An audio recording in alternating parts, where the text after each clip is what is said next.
wind that swept across the open plains that evening was dry and restless, carrying with it a smell that sent a chill down Clara's spine, the unmistakable scent of burning wood.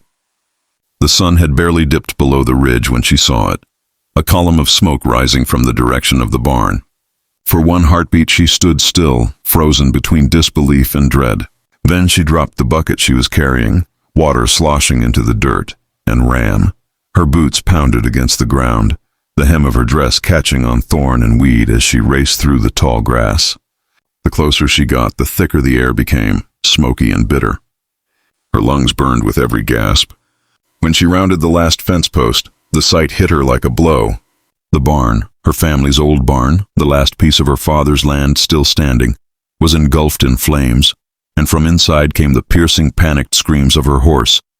"Daisy!" she cried, voice cracking, her heart tearing at the sound. The mare was everything she had left, her father's last gift before he'd passed, her only companion through endless seasons of drought and loneliness. Clara ran forward, but the heat forced her back. Sparks jumped like angry wasps. "No, Daisy!" That was when she saw him, Luke Hollis, standing at the edge of the field, motionless, watching the fire with that same unreadable look he always wore. "Luke!" She screamed, running toward him. Her voice was hoarse with smoke. "Please help me!" He didn't move at first. The wind whipped his coat against his legs, his hat pulled low to shield his eyes. The light from the fire painted his face in shades of red and shadow, a man carved from grit and silence. He'd always been that way, quiet, careful, distant. Folks in town called him the Ghost Rancher, said he'd lost his wife and boy in a fire years ago, somewhere far from here. Clara had never asked. She'd seen the pain in his eyes the few times he'd spoken of the past, and she'd respected his silence. But now there was no time for silence. "I'm begging you," she cried, running up to him, clutching his arm, her voice breaking. "Hurry up!" The raw desperation in her voice broke something in him. He turned his head slowly, looking into her tear-streaked face, into those green eyes wild with fear. He swallowed hard, his voice low and gravelly. "If I go in there, Clara, she's all I've got." She cut him off, grabbing at his sleeve. "I can't lose her too." "Please, Luke, please!" The fire roared louder, licking at the sky as if feeding on her despair. For a moment, he said nothing. The wind hissed. The boards cracked. The memory of another fire flared in his mind, and his wife's scream, the heat on his skin, the way he'd clawed through smoke until his hands bled, only to find her too late. His body trembled, not from fear of death, but from the ghost of failure. Then something inside him hardened. Luke tore off his coat, tossed it aside, and yanked the bandana from his neck. "Get back," he said, his tone suddenly sharp, commanding. "Luke, now, Clara." She stepped back, trembling. Her hands flew to her mouth as he ran toward the inferno. He slammed his shoulder into the half-collapsed door, splinters exploding around him, and vanished into the smoke. Clara's heart leapt into her throat. "Luke!" she shouted, but the wind swallowed her voice. The flames hissed, cracked, and roared. The barn groaned under its own weight, beams snapping like bones. She could barely see through the thick curtain of smoke. Inside, Luke coughed hard, choking on the heat and soot. The air was a furnace. He could barely see a few feet ahead, but the terrified cries of the mare guided him. He stumbled forward, his boots slipping on burning straw. The stall doors were half melted, metal glowing red. He grabbed a piece of cloth, wrapped it around his hand, and yanked at the latch until it tore free. Daisy kicked wildly, eyes rolling, her coat slick with sweat and ash. "Easy, girl," he rasped, reaching out, his voice hoarse but steady. "Easy now. We're getting you out." She reared once, hooves slamming the boards, but something in his voice calmed her. That same steady tone her mistress always used. Luke caught hold of the reins and pulled hard, dragging her through the smoke. His lungs screamed for air. The rafters groaned above him. A fiery beam crashed to the floor just inches away, showering sparks across his arm. He hissed in pain, the fabric of his sleeve catching fire. Still, he didn't stop. Outside, Clara was pacing frantically, calling his name again and again. "Luke, Luke, answer me!" Every second stretched into forever. She could hear the wood splitting, the fire devouring what was left. Her knees buckled and she sank into the dirt, tears streaking her soot-covered face. "Please, please don't let him die," she whispered, clutching her chest. Then, through the smoke, a shape moved. The barn door burst open and Luke stumbled out, half dragging, half guiding the horse through the opening. His face was blackened, his shirt torn, his left arm bleeding. Clara gasped, racing to them. "Luke!" She caught Daisy's reins, pressing her forehead against the horse's neck, whispering soft words of comfort. "It's okay, girl. You're safe now." Luke coughed hard, dropping to one knee. The firelight danced across his face, highlighting every line of exhaustion, every scar that now seemed to tell a story of survival. His sleeve was still smoldering. Without hesitation, he ripped it off and stamped it into the dirt. Beneath it, Clara saw the old burns along his forearm, white and twisted, relics of a nightmare he'd carried for years.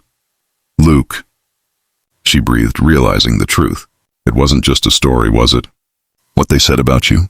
He looked up, eyes glassy with smoke and something deeper, grief that never healed. "They weren't wrong," he said softly. "I swore I'd never walk into fire again." He looked at the mare, still trembling but alive. "Guess I broke that promise." Clara knelt beside him, tears blurring her vision. "You didn't have to do that." "You could have let her die?" he interrupted, his tone low but fierce. "I've done enough letting go for one lifetime." The words hit her harder than the heat ever could. She reached out, her hand trembling, resting gently on his shoulder. "You did the unthinkable, Luke." He let out a weak laugh that turned into another cough. "You said hurry," he rasped, managing a faint smile. "So I did." Behind them, the barn gave one final groan and collapsed inward, sending a shower of sparks into the night sky. The light flickered across the prairie, then slowly dimmed, leaving only smoke and silence. Clara leaned against him, her tears falling freely now. For a long moment, neither of them spoke. The fire's glow reflected in her eyes, the same color as the grief and gratitude burning inside her. "You saved her," she whispered. He nodded faintly. "Maybe," he said. "But truth is, she saved me too." The wind shifted, blowing the last of the smoke toward the horizon. Around them, the world seemed to exhale. The crickets resumed their song. The stars began to pierce through the haze.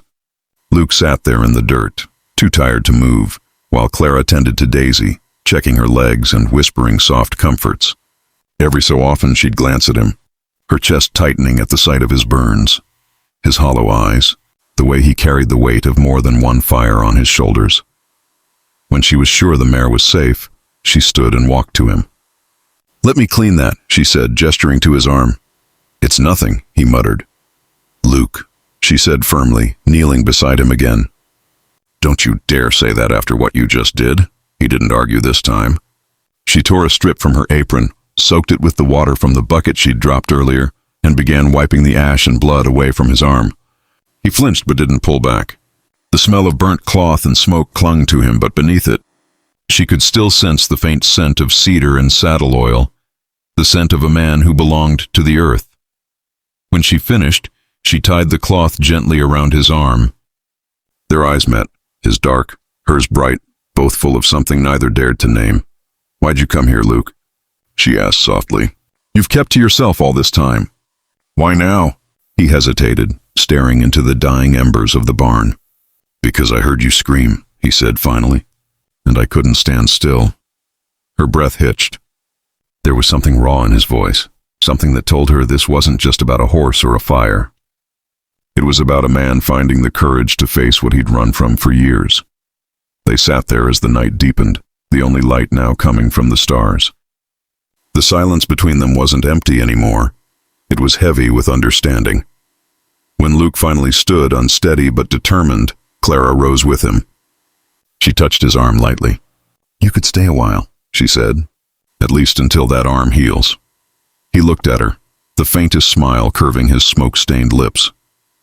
"You'd really let a fool like me stay after burning your shirt off and scaring you half to death?"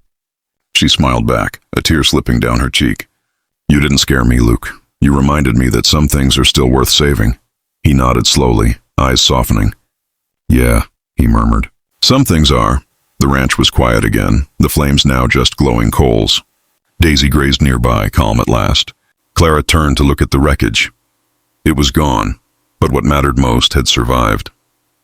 She glanced back at Luke, and for the first time, she didn't just see the haunted rancher who lived in the next valley. She saw a man who'd walked through fire, twice, and still had the strength to care. And as the stars spread wider above them, she realized that the unthinkable thing he had done wasn't just saving her horse. It was letting himself live again.